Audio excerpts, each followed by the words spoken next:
तो दोस्तों, आज आप सबका स्वागत है आपके अपने channel CBSE classes bye Goswami Ishwar Chandra. आज हम लोग आपके अर्थव्यवस्था, ये हमारी अर्थव्यवस्था जो क्लास 9th का है, उसके पहले चैप्टर का ऑब्जेक्टिव का सॉल्यूशन करने जा रहे हैं।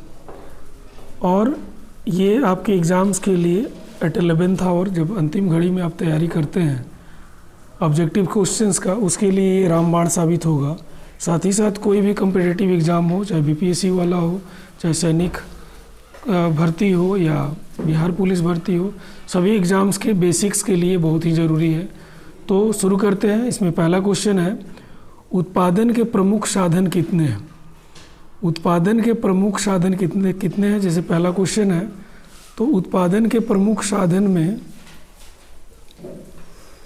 इसमें जो ऑप्शन दिया हुआ है आप इसको देख सकते हैं। उत्पादन के प्रमुख साधन कितने हैं? तो 3, 4, 5, 2। तो उत्पादन के प्रमुख साधनों में कितनी संख्या हो गई? 5। तो आप 5 पे टिक मार सकते हैं। ये 5 राइट आंसर है। 5 सही आंसर है, इसलिए 5 पे आप टिक लगा सकते हैं। 5 कौन कौन से हो गए? तो 5 में पहला उत्पादन का साधन भूमि, आप अपनी किताब में देखिए। दूसरा श्रम, पूंजी, संगठन, साहस, ये 5 दिए गए हैं। इन 5 साधनों से ही किसी भी चीज़ का उत्पादन होता है। ऐसे पहला है भूमि, दूसरा श्रम, तीसरा पूंजी, चौथा व्यवस्था या संगठन, और 5वां उद्यम या साहस। तो पहला का आंसर समझ में आया, पहला का आंसर ये 5 होगा। अब दूसरा हम लोग देखते हैं। दूसरे क्वेश्चन के लिए आगे बढ़ते हैं। दूसरा क्वेश्चन है, उत्पादन का अर्थ है, मतलब उत्पादन का क्या मतलब होता है? तो उत्पादन का अर्थ है, इस क्वेश्चन के अंतर्गत जब हम लोग आते हैं तो उत्पादन का मतलब ही होता है किसी वस्तु के उपयोगिता को बढ़ा देना। यहाँ जो ऑप्शन दिया है पहले उसको देख लेते हैं। नई वस्तु का सृजन, तो उत्पादन में कभी भी नई वस्तु का सृजन नहीं होता है। उपयोगिता का नाश कभी नहीं होता है, मतलब उत्पादन ही क्या होगा जब उपयोगिता की नाश हो जाएगी। और उपयोगिता का सृजन, हाँ ये ऑप्शन राइट ऑप्शन है। उपयोगिता का सृजन होता है। उपयोगिता का सृजन का मतलब उसकी यूटिलिटी बढ़ जाती है, उसमें के उपयोग करने की क्षमता बढ़ जाती है। जैसे धान और चावल का उदाहरण लेते हैं। धान से चावल बनता है, तो धान से ज़्यादा उपयोगी चावल होता है। गेहूं से आटा बनता है, गेहूं से आटा का उत्पादन होता है, तो आटा गेहूं से ज़्यादा उपयोगी होता है। इसका मतलब उसके उपयोगिता में वृद्धि हो गई। तो उत्पादन का अर्थ होता है उपयोगिता का सृजन, इसलिए इसका ख ऑप्शन बिल्कुल सही होगा। फिर आगे बढ़ते हैं। अगला क्वेश्चन है, उत्पादन का निष्क्रिय साधन है। ये इंपॉर्टेंट क्वेश्चन है। निष्क्रिय साधन है मतलब सक्रिय नहीं, वो स्थिर रहता है। तो उत्पादन के निष्क्रिय साधन में जो आप देखेंगे, जैसे श्रम, तो श्रम को निष्क्रिय साधन हम नहीं मान सकते हैं। क्यों नहीं मान सकते हैं? क्योंकि ये सक्रिय रहते हैं, मतलब ये एक्टिव साधन है। उसके बाद साहसी भी है, संगठन भी है। एक साधन जो भूमि है, जो आप कभी भी खरीदते हैं या जहाँ कहीं भी इसका इस्तेमाल करते हैं, वो स्थिर रहता है। तो इसको स्टैटिक साधन के रूप में भी, मतलब स्थिर साधन के रूप में भी लिया जाता है, और निष्क्रिय साधन के रूप में भी इसको लिया जाता है।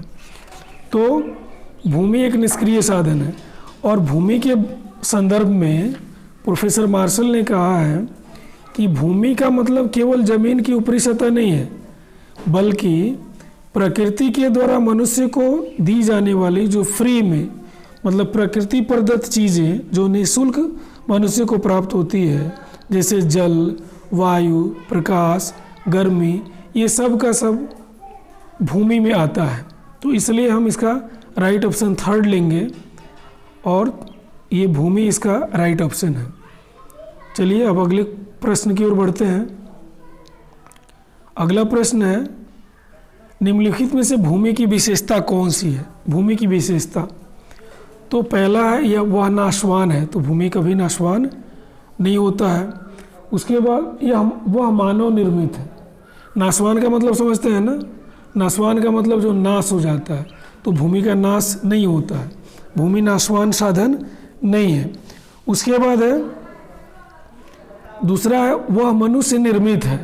तो मनुष्य भूमि का निर्माण नहीं करता है, मनुष्य के हाथ में भूमि का निर्माण नहीं है, मतलब मनुष्य भूमि बना ही नहीं सकता है, इसलिए दूसरा ऑप्शन भी गलत है। दूसरा ये जो विकल्प है वो भी गलत है।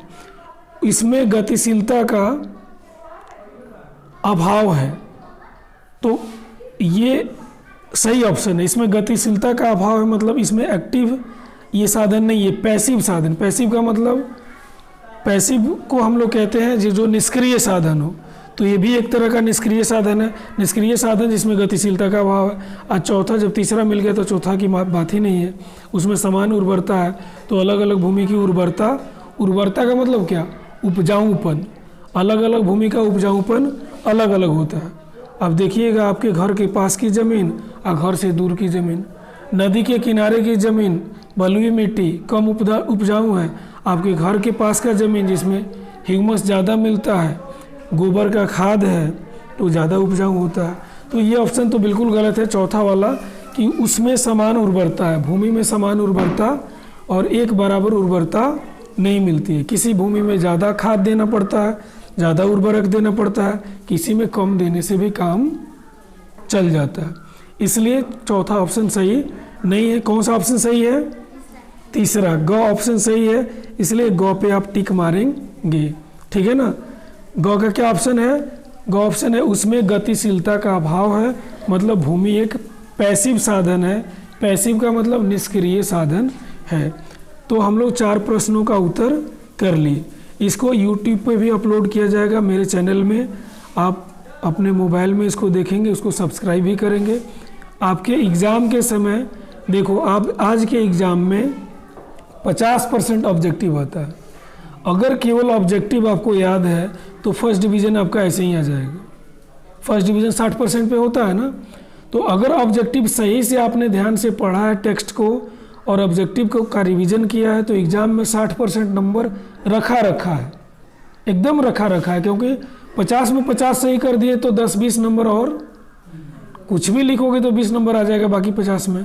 तो 50 इधर का 20 इधर का 70% तो ऐसे ही हो जाएगा। आज का काम बहुत ही आसान है, पहले जैसा नहीं है ना। तो इसलिए चौथा का कौन सा ऑप्शन होगा, ग।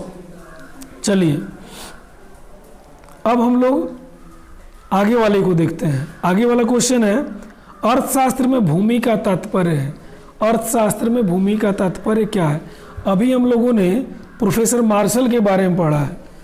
प्रोफेसर मार्शल ने भूमि के बारे में बताया है कि यह केवल जमीन का ऊपरी परत ही नहीं है, बल्कि प्रकृति के द्वारा, मतलब ऊपर वाले के द्वारा, भगवान के द्वारा हमें जो भी चीज़ें फ्री में दी गई है, चाहे वो जल हो, वायु हो, गर्मी हो, ये सब भूमि के ही अंतर्गत आता है। तो अब क्वेश्चन फिर देखिए, अर्थशास्त्र में भूमि का तात्पर्य क्या है। तो इस क्वेश्चन को हम लोग करेंगे। पहला, प्रकृति प्रदत्त सभी निःशुल्क वस्तु, यही आ गया। जमीन की ऊपरी सतह, जमीन की निचली सतह, केवल खनिज संपत्ति। तो प्रोफेसर मार्शल की बात हम लोग याद करेंगे तो उसमें कहते हैं कि भूमि का मतलब केवल जमीन की ऊपरी सतह ही नहीं है, वरन सभी पदार्थों तथा शक्तियों से है जिन्हें प्रकृति ने मानव की सहायता के लिए भूमि, जल, वायु, प्रकाश और गर्मी के रूप में निःशुल्क प्रदान किया है। तो भूमि के रूप में हम क्या कहेंगे, जमीन की केवल ऊपरी सतह नहीं, प्रकृति प्रदत्त सभी निःशुल्क वस्तुएं जिसको प्रकृति ने हमें निःशुल्क में दिया है। इसलिए कौन सा ऑप्शन सही होगा, ग का तो कोई सवाल ही नहीं उत्पन्न होता है। जमीन की निचली सतह, केवल खनिज संपत्ति, ये नहीं है। इसलिए कौन सा ऑप्शन सही होगा, क ऑप्शन सही हो, क से कबूतर वाला, है ना। अब देखिए अगला क्वेश्चन है, क्वेश्चन नंबर कौन सा, question number 4, question number 6 sorry. लिखता है, निम्नलिखित में से कौन उत्पादक है। उत्पादक का मतलब जो उपयोगिता को बढ़ाता है। उपयोगिता को बढ़ाता है, जैसे धान से चावल बना दिया तो वो उत्पादक है। जो धान से चावल बना देगा वो क्या करेगा, उत्पादक है। जो गेहूं से आटा बना दिया वो उत्पादक है। जो लकड़ी को छील के, काट के, रगड़ के कुर्सी बना दिया वो उत्पादक है। जो लोहे को पीट के मोड़ के भाला बना दिया, तलवार बना दिया, वो उत्पादक है ना। तो इसमें अब जो बात मैं बताया उससे अब आप ऑप्शन देखिए। पहला ऑप्शन बढ़ई, तो बढ़ई उत्पादक है। क्यों उत्पादक है भाई? क्योंकि ये मिट्टी का बर्तन बनाता है, लकड़ी से सामान फर्नीचर बनाता है, इसलिए बढ़ई उत्पादक है। अब चलिए बाकी ऑप्शन को भी हम लोग देख लेते हैं। भिखारी उत्पादक होगा, ये कौन चीज़ बनाता है, ये कौन सी उपयोगिता का सृजन करता है, भीख मांगता है, तो इसमें किसी चीज़ का उपयोगिता थोड़े बढ़ा दिया। मान लीजिए हम पानी कहीं से लेके आए, गंदा पानी, और उसको साफ करके बढ़िया पानी बना दिए, पीने लायक। नदी से पानी लाए, पीने लायक नहीं था, अब उसको क्या किए, साफ करके फिल्टर करके बढ़िया पानी बना दिए। तो हम तो उपयोगिता का सृजन कर दिए, मतलब अब पानी जो पीने लायक नहीं था अब पीने लायक बना दिए, तो हम पानी का उत्पादक हो गए। जैसे आपका बेली है, ये जो पानी का बोतल है, ये चाहे वो और भी कंपनीज है, एक्वा फ्रेश है, चाहे जो भी है जो पानी का बोतल बनाती है, वो पानी का उत्पादन करते हैं। तो इसलिए पहला ठग होगा उत्पादक, ये ठगता है, ये कहाँ से उत्पादक होगा, ये तो लोगों को चूना लगाता है। शराबी, ये कौन सी का उत्पादक है, इसलिए पहला ही ऑप्शन सही होगा। कौन सा ऑप्शन? बड़ा ही उत्पादक है। चलिए अब आगे हम लोग बढ़ते हैं। कौन सा? उत्पादक का साधन है, उत्पादन का साधन है। उत्पादन का साधन है मतलब कौन सा साधन जो उत्पादन कार्यों में मदद करता है। अभी आप लोगों को बताया गया उत्पादन के कितने साधन हैं? 5 साधन है। कौन कौन? भूमि, श्रम, पूंजी, व्यवस्था, साहस, यही ना 5 है। तो इसमें से देखिए वितरण है क्या? हम लोग जो 5 का लिस्ट बनाए उसमें वितरण है? नहीं है। वितरण मतलब बांटना, डिस्ट्रीब्यूट करना। जैसे उत्पादन हो गया, मान लीजिए पानी का बोतल 1000 तैयार हो गया, अब उसको अलग अलग दुकानों में बांटना है, ले जाके देना है, सप्लाई करना है, उसी को वितरण कहते हैं। दूसरा है श्रम, तो श्रम तो है, श्रमिक, लेबर, ये उत्पादन का साधन है, इसलिए ऑप्शन सही है। उसके बाद तीसरा ऑप्शन है विनिमय। विनिमय क्या मतलब होता है? एक्सचेंज। एक्सचेंज का मतलब लेन देन। जैसे आपको किसी को सामान दिए, उसके बदले में दूसरा सामान ले लिए, इसको विनिमय कहते हैं। जैसे वस्तु विनिमय प्रणाली पहले चलता था। वस्तु विनिमय प्रणाली का मतलब क्या होता था? सामान के बदले में सामान मिलता था। इसको अंग्रेजी में बार्टर सिस्टम, क्या? बार्टर सिस्टम कहते थे, बार्टर सिस्टम। अब बार्टर सिस्टम क्या? सामान के बदले सामान। अभी भी हम लोग के गाँवों में ये चीज़ आपको देखने को मिलता है। जैसे दही बेचने वाला आया, चावल लिया, 2 किलो चावल लिया, चाहे 3 किलो चावल लिया, 1 किलो दही दे दिया। नहीं, चाहे 2 किलो चावल लिया, 1 किलो दही दे दिया। 2 किलो चावल लिया, 1 किलो पोठिया मछली दे दिया, डेढ़िया मछली दे दिया। क्या है ये वही है, ये विनिमय, वस्तु विनिमय प्रणाली का है। चलिए, तो कौन सा इसका सही ऑप्शन होगा? हाँ, ख, उत्पादन का साधन है। ख, श्रम है, उपभोग भी नहीं है। उपभोग के लिए उत्पादन होता है, ये बात की बात है ना। चलिए आगे बढ़े हम लोग। 8 नंबर है, निम्नलिखित में से कौन उत्पादन का साधन नहीं है? तो अब नहीं है मैं पूछ रहा है, तो ऑप्शन आप देखिए कौन सा नहीं है। अब पहला संगठन, संगठन तो उत्पादन का साधन है, इसी को ना हम लोग व्यवस्था या संगठन माने हैं। उसके बाद उद्यम, उद्यम मतलब साहसी, साहस, ये भी उत्पादन का साधन है। पूंजी, पूंजी भी उत्पादन का साधन है। पूंजी में क्या क्या चाहिए? पूंजी में केवल पैसे की बात नहीं है, वहाँ स्थापित जितना मशीनरी है, जितना एसेट है, सामग्री है, सब पूंजी में आता है, तो ये भी उत्पादन का साधन है। एक चीज़ है उपभोग, ये उत्पादन का साधन नहीं है, इसलिए इसका कौन सा ऑप्शन सही होगा? घ ऑप्शन सही होगा। चलिए घ ऑप्शन सही होगा। अब चल 8वां का कौन सा हो गया? घ। अब हम लोग आगे बढ़ते हैं। आगे बढ़ते हैं। अब कौन सा ऑप्शन है? 9 नंबर ऑप्शन है ना, 9 नंबर क्वेश्चन है। 9 नंबर क्वेश्चन ये बताता है कि निम्नलिखित में से कौन पूंजी है? पूंजी है मतलब कौन कैपिटल में आता है? तो मैं बताया था केवल पैसा ही नहीं आएगा, क्या क्या आएगा? जो उपयोग में वस्तुएं उत्पादक के द्वारा लाई जाती हैं, जैसे कोई मशीन है, कोई टूल है, मशीन है ना, कोई हथियार है जो उत्पादन कार्य में लगता है, उसको हम लोग पूंजी कहते हैं। तो फटा हुआ वस्त्र ये पूंजी है, इसे उत्पादन कार्य में क्या मदद मिलेगी? पूंजी नहीं कहलाएगा। बिना व्यवहार में लाई गई मशीन, दूसरा ऑप्शन है, वह मशीन जो है तो लेकिन कहीं उससे कोई काम नहीं हो रहा, तो भी पूंजी में नहीं आएगा। तीसरा, किसान का हल, किसान तो अपना हल चलाता है तब ना किसान का हल है, उपयोग में लाता है, इसलिए ये पूंजी में आएगा। ग ऑप्शन सही है। घर के बाहर पड़ा पत्थर, ये कौन चीज़? ये तो बिल्कुल नहीं होगा। कौन चीज़ के रूप में? पूंजी के रूप में नहीं आएगा, इसलिए घ ऑप्शन आपका सही नहीं होगा। तो कौन सा ऑप्शन सही होगा? ग। चलिए आगे बढ़ते हैं। किसान का हल सही ऑप्शन था। 10वां नंबर क्वेश्चन है, जो व्यक्ति व्यवसाय में जोखिम का वहन करता है उसे कहते हैं। जोखिम का वहन करता है मतलब जो साहस करके क्या लगाता है? उत्पादन कार्य शुरू करता है। अब जोखिम लेता है इसका मतलब उसके अपने प्रॉपर्टी के डूब जाने का भी खतरा है, उसने जो पैसे लगाए उस पैसे के डूब जाने का खतरा है। अब देखो, एक उत्पादक इतने सारे साधनों का व्यवस्था करता है, भूमि का करता है, श्रम का करता है, पूंजी का करता है, फिर संगठन या व्यवस्था करता है। तो इन सारे चीज़ों को कौन करता है? जोखिम करता या साहसी करता है। तो जो व्यक्ति इन जोखिम कार्यों का वहन करता है उसे व्यवस्थापक तो नहीं कहेंगे। व्यवस्थापक तो वो होता है जो उस व्यवस्था को देखता है, मैनेजर हो गया या एडमिनिस्ट्रेटर हो गया संस्था का, व्यवस्था का।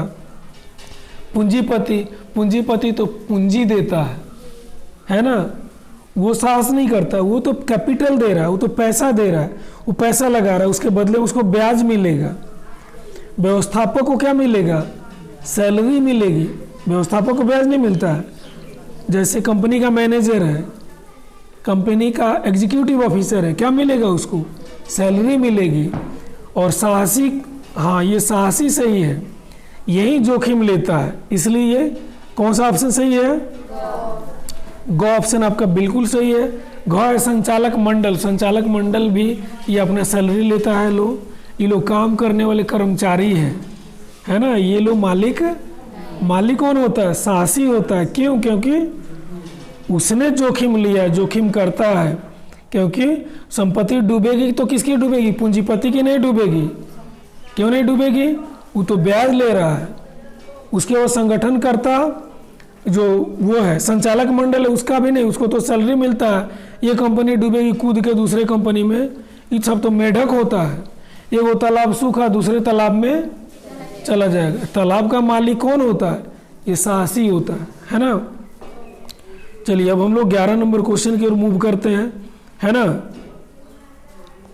11 नंबर क्वेश्चन है, निम्नलिखित में कौन श्रम के अंतर्गत आता है? मतलब श्रम मतलब मेहनत, काम के अंतर्गत आता है। तो आप देखिए कौन आएगा? सिनेमा देखना, ये श्रम है। श्रम 2 तरह का होता है। कौन कौन बताएंगे आप लोग? कमेंट बॉक्स में आप कमेंट भी कर सकते हैं, है ना, कि कौन कौन श्रम होता है। एक मानसिक श्रम होता है, जैसे सर क्लास में पढ़ा रहे हैं या मैं ये काम कर रहा हूँ, मैं आपको ये क्वेश्चन आंसर करा रहा हूँ, चाहे उसका एक्सप्लेनेशन या व्याख्या कर रहा हूँ, ये भी एक श्रम है कि नहीं। एक फैक्ट्री का मैनेजर वो मानसिक श्रम करता है, एक बैंक का मैनेजर वो भी मानसिक श्रम करता है, एक इंजीनियर अलग अलग नक्शा बनाता है वो भी श्रम करता है, खेत में काम करता हुआ मजदूर किसान वो भी श्रम करता है। लेकिन दोनों का श्रम 2 तरह का। रोड बनाता हुआ मजदूर वो भी श्रम करता है, लेकिन उसका भी श्रम अलग तरह का। तो श्रम कितने तरह का होता है? कौन कौन 2 तरह का श्रम होता है? एक मानसिक, दूसरा शारीरिक श्रम। तो सिनेमा देखने में कौन सा श्रम होता है?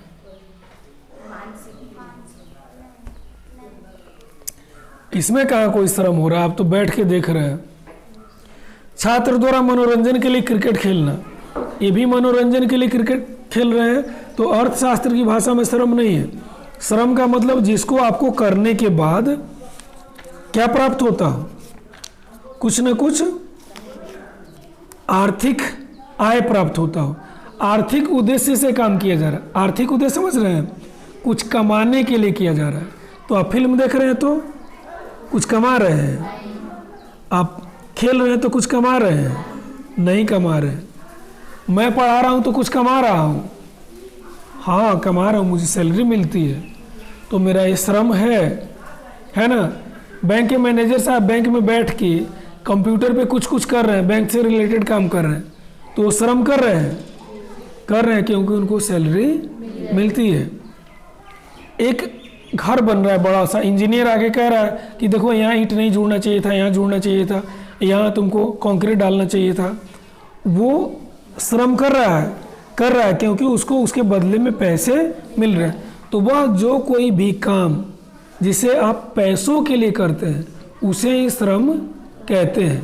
अब माँ अपने बच्चे को दूध पिला रही है, श्रम कर रही है? नहीं कर रही, उसके बदले में उसको पैसे नहीं मिल रहे हैं। माँ घर में खाना बना रही, उसके बदले में उसको पैसे मिल रहे हैं? नहीं मिल रहे, इसलिए वो श्रम के में नहीं आएगा। लेकिन वहीं आपके घर में कोई दाई आके बाहर से काम कर रही है, खाना ही बना रही है, झाड़ू ही लगा रही है, उसके बदले में रोकड़ा ले रही है, रोकड़ा मतलब पैसे ले रही है, तो वो श्रम है, वो श्रम कर रही है। तो अब श्रम के बारे में क्या समझे कि वह सारी गतिविधियां जिसको हम पैसे के लिए करते हैं, आर्थिक उद्देश्य के लिए करते हैं, उसे श्रम करते हैं। तो श्रम के लिए कौन सी बात ज़्यादा ज़रूरी है? श्रम के लिए है कि आर्थिक उद्देश्य होना चाहिए। आर्थिक उद्देश्य समझते हैं? आर्थिक उद्देश्य होना चाहिए। आर्थिक उद्देश्य समझ रहे हैं ना? मतलब इसको करने का उद्देश्य क्या होना चाहिए? आर्थिक होना चाहिए। मतलब उसको करने का मतलब यह है कि आपको पैसे मिल रहे हैं। तो दो तरह का काम होता है, एक मानसिक मतलब दिमाग से, और एक शरीर से। तो मानसिक श्रम होता है जो दिमाग से काम करते हैं, और शारीरिक श्रम होता है जो हम शरीर से करते हैं। जैसे किसान खेत में काम करता है, कुदाल चला रहा है, कौन सा श्रम है? शारीरिक श्रम है। एक टीचर क्लास में बोल के बैठ के पढ़ा रहे हैं, दिमाग से पढ़ा रहे हैं, वो कौन सा श्रम कर रहे हैं? मानसिक श्रम। तो अब देखिए इसमें निम्नलिखित में कौन श्रम के अंतर्गत आता है? सिनेमा देखना बिल्कुल नहीं होगा। छात्र द्वारा मनोरंजन के लिए क्रिकेट खेलना, इसमें शरीर से तो श्रम हो रहा है लेकिन उसके बदले में पैसा नहीं मिल रहा है, इस बात को ध्यान में रखना है। वहीं IPL क्रिकेट खेलता है लो तो पैसा लेता है, लो दबा के लेता है लो पैसा, पता है कि नहीं? 80-80 लाख, करोड़ों में, 12 करोड़, 20 करोड़, 50 करोड़ में बिकता है लो।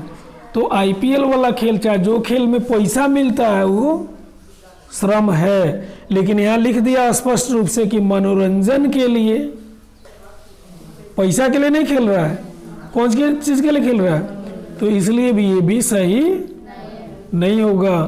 अब शिक्षक द्वारा अध्यापन, शिक्षक पढ़ा रहे हैं तो फ्री में पढ़ा रहे हैं। अच्छा, मैं लेट आता हूँ तो कोई पूछ सकता है कि नहीं सर आप काहे लेट आ रहे हैं? क्यों पूछेगा? इसलिए पूछा कि मैं पैसा लेके आता हूँ, मैं फ्री में आता तो कोई नहीं पूछता हो सकता है ना? तो मैं ये जो काम कर रहा हूँ आपको पढ़ाने का, ये काम क्या है? एक श्रम है, क्योंकि आर्थिक उद्देश्य के लिए किया जा रहा है। तो इसलिए ये वाला ऑप्शन सही होगा। अब घ नंबर भी लगे हैं, देख लीजिए। संगीत का अभ्यास आनंद के लिए करना, आनंद के लिए, खुशी के लिए, मौज मस्ती के लिए, तो ये श्रम होगा। तो इसलिए भी ऑप्शन आपका सही। तो कौन सा ऑप्शन सही हो गया बच्चों? ग, 11 का ग। अब बताइए 11 जो ये आप ऑब्जेक्टिव क्वेश्चंस आंसर, ऑब्जेक्टिव का क्वेश्चन ये आंसर्स देखिए, सब समझ में आया कि नहीं आया? एक दूसरी बार भी पढ़ाई इसकी लगभग हो ही गई। अब आगे हम लोग फिल इन द ब्लैंक्स के लिए बढ़ते हैं, ठीक है? किसके लिए? अब देखिए, पहला है श्रम को उत्पादन का कौन सा साधन मानते हैं? तो सक्रिय साधन है ना श्रम। कौन सा साधन है? तो भर न लो लोगों, हमारे इंतजार कर बोलो, हम ही लिखे माके पेंसिल से भर लो लोगों, चाहे किताब में पेंसिल से या कॉपी में पेन से लिख लो। क्या श्रम को उत्पादन का कौन सा साधन कहते हैं? कौन सा साधन है जी? सक्रिय साधन है। कैसे सक्रिय साधन है? सक्रिय का मतलब जो एक्टिव हो, जो एक स्थान से दूसरे स्थान तक जा सकता। भूमि नहीं ना जा सकता है, जमीन एक स्थान से दूसरे स्थान तक जाएगा। श्रम तो आज इस कंपनी में पैसा कम दीजिएगा, समय पर नहीं दीजिएगा, कूद के दूसरे कंपनी में चले जाएंगे। इसलिए श्रम क्या है? सक्रिय साधन है। आई बात समझ में? दूसरा देखिए, शिक्षक के कार्य को कौन सा श्रम कहा जाता है? शिक्षक कौन सा श्रम करते हैं? मानसिक। हाँ वाह बाबू, चलो इसको लिखो क्या? मानसिक श्रम करते हैं। मानसिक लिख लो। क्वेश्चन नंबर 3 पे थे, फिल इन द ब्लैंक्स में, रिक्त स्थानों की पूर्ति करे में। और ये था कि अर्थव्यवस्था के भौतिक अथवा पूंजीगत साधन। तो भौतिक साधनों में मशीन और कल कारखाने आएंगे। अब पूंजीगत साधन, पूंजी भी वही है, क्योंकि पूंजी के बारे में केवल साधारण भाषा में रुपया पैसा है, लेकिन अर्थशास्त्र की भाषा में जो बिल्डिंग बनता है वो भी भौतिक साधन है और पूंजीगत साधन है। तो इसमें मशीन और यंत्र भी लिख सकते हैं, बिल्डिंग भी लिख सकते हैं, भवन भी लिख सकते हैं। भवन और यंत्र लिख लीजिए। मशीन और यंत्र लिख रहे हैं ना, तो आप उसमें भवन एवं यंत्र लिख लीजिए, है ना। क्या लिखेंगे? भवन एवं मशीन, चाहे भवन एवं यंत्र। तीसरा का क्या होगा? भवन एवं यंत्र, चाहे यंत्र एवं मशीन, यही कोई लिख लेना, चाहे कोई एक भी लिख लेना। भवन भी लिखोगे तो सही हो जाएगा, मशीन भी लिखोगे तो सही हो जाएगा। हम लोग मशीनें लिख देते हैं, ठीक है। क्या लिख देते हैं? मशीन। मशीन जो है अर्थव्यवस्था के भौतिक अथवा पूंजीगत साधन है। आगे बढ़े हम लोग। चलिए क्वेश्चन नंबर हम लोग 4 पे बढ़ते हैं। लिखता है कि सभ्यता के विकास के साथ ही मनुष्य की बहुत बढ़ गई है। अब क्या बढ़ गई है? ज़रूरतें, चाहे आवश्यकताएं, यही ना बढ़ी है। जैसे जैसे मनुष्य की जनसंख्या बढ़ी है, उनकी ज़रूरत बढ़ी है, कपड़े बढ़ गए हैं, चप्पल जूते ये सब बढ़ गए, है ना। तो आवश्यकताएं लिख सकते हैं, इसका आवश्यकताएं आंसर होगा, ठीक है ना। क्या होगा? आवश्यकताएं। 5वां नंबर देखिए, वस्तुओं और सेवाओं का उत्पादन विभिन्न साधनों के, अब साधनों के सहयोग से होता है। सब साधन, 5 साधन जरूरी है कि नहीं जरूरी है? उत्पादन के 5 साधन है, उसमें से किसी एक साधन को हटा दीजिए, उत्पादन नहीं होगा। भूमि को हटा दीजिए, उत्पादन नहीं होगा। श्रम को हटा दीजिए, उत्पादन नहीं होगा। श्रम व्यवस्था को हटा दीजिए तो भी उत्पादन नहीं होगा। पूंजी को कुछ भी हटा दीजिएगा, उत्पादन नहीं होगा। तो क्या इसका आंसर होगा? सहयोग। 5 में क्या भराएगा? 5 में भराएगा सहयोग। मतलब इन सभी साधनों के सहयोग से ही वस्तु और सेवाओं का उत्पादन होता है। चलिए आगे बढ़ते हैं। 6ठा नंबर है, उत्पादन की नई तकनीक की वजह से उत्पादन क्षमता में अपेक्षाकृत बढ़ोतरी हुई है। मतलब नया टेक्नोलॉजी आएगा, नए मशीन आएंगे तो क्या होगा? उत्पादन बढ़ेगा ना। चलिए अब ट्रू और फॉल्स में आ जाते हैं, सही गलत में, और इस तरह से हमारा ऑब्जेक्टिव खत्म होगा। और एक मैच भी है, उसको भी करके इसका ऑब्जेक्टिव खत्म हो जाएगा, मैचिंग करके। 4था नंबर लिखता है, अर्थशास्त्र में उत्पादन का अर्थ उपयोगिता का सृजन करना है। एकदम सही है। ये तो ऐसा आंसर है जो कि हम लोग, ये तो ऐसा टॉपिक है जिसको हम लोग पहले से पढ़ते आ रहे हैं। उत्पादन का अर्थ क्या है? उपयोगिता को बढ़ाना, यूज करने की उसकी कैपेसिटी को बढ़ाना। दूसरा है, किसान के कार्य को मानसिक श्रम कहा जाता है। किसान जो काम करता है शारीरिक श्रम न है, किसान का काम मानसिक श्रम है। खेत में कुदाल कौन सी दिमाग से चलाता है कि हाथ से चलाता है?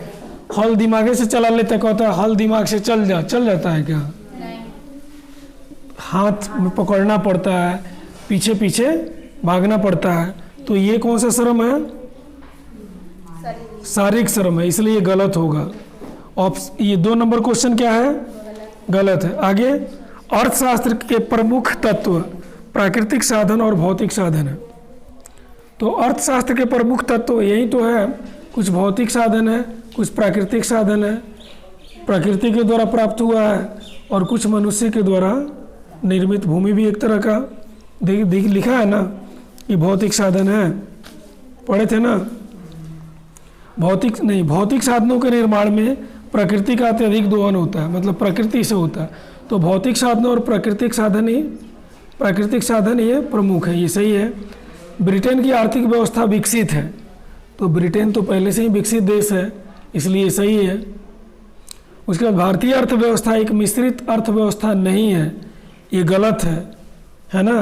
भारतीय अर्थव्यवस्था एक मिश्रित अर्थव्यवस्था ही है, इसलिए 5वां नंबर आपका गलत होगा। चलिए, हम लोगों ने क्या किया? अभी हम लोगों ने सही गलत वाले को भी पूरा कर लिया। अब आगे बढ़ते हैं किस पे? मिलान करने पे। चलिए, मिलान करके और इसका हम लोग अंत कर देते हैं। भूमि का पारिश्रमिक किसको मिलता है? भूमि का पारिश्रमिक क्या कहलाता है? भूमि का पारिश्रमिक लगान कहलाता है। देखिए, लगान है, मतलब ऐसे हम लोग क्या करते हैं ना, उसके सामने लिख देते हैं 1 2 3। तो भूमि का पारिश्रमिक क्या होगा? लगान होगा। एक ये हो जाएगा 1 नंबर, मतलब भूमि का पारिश्रमिक लगान है। उसके बाद श्रम का पारिश्रमिक, तो श्रम का पारिश्रमिक जो श्रम करते हैं, चाहे मानसिक करें चाहे शारीरिक करें, तो बदले में क्या मिलता है उनको? वेतन मिलता है। पढ़िए ना ऊपर, लाभ तो नहीं मिलेगा क्योंकि उन्होंने तो साहस का काम किया नहीं, इन्होंने तो काम किया, तो इसलिए इनको क्या मिलेगा? वेतन मिलेगा। उसके बाद दूसरा है पूंजी का पारिश्रमिक। पूंजी कोई लगाता है, पैसे लगाता है, तो क्या मिलता है? ब्याज मिलता है ना? अब व्यवस्था का पारिश्रमिक, श्रम का पारिश्रमिक मजदूरी होगा जी। ये वाला फिर एक बार मिटाना है तुम लोग, इसको फिर से मिलाना। श्रम का पारिश्रमिक मजदूरी मिलता है, ठीक है ना? श्रम का पारिश्रमिक क्या मिलेगा? भूमि का पारिश्रमिक लगान हो गया ना, और पूंजी का पारिश्रमिक ब्याज सबसे नीचे है। अब व्यवस्थापक का पारिश्रमिक, तो इसको वेतन मिलेगा। वेतन और मजदूरी में थोड़ा का अंतर है, दोनों तो श्रम ही कर रहे हैं। व्यवस्थापक मानसिक श्रम कर रहा है, तो मानसिक श्रम करने वाले को वेतन इसमें बांट दिया है, और शारीरिक श्रम करने वाले को मजदूरी, शारीरिक श्रम करने वाले को और मानसिक श्रम करने वाले को वेतन।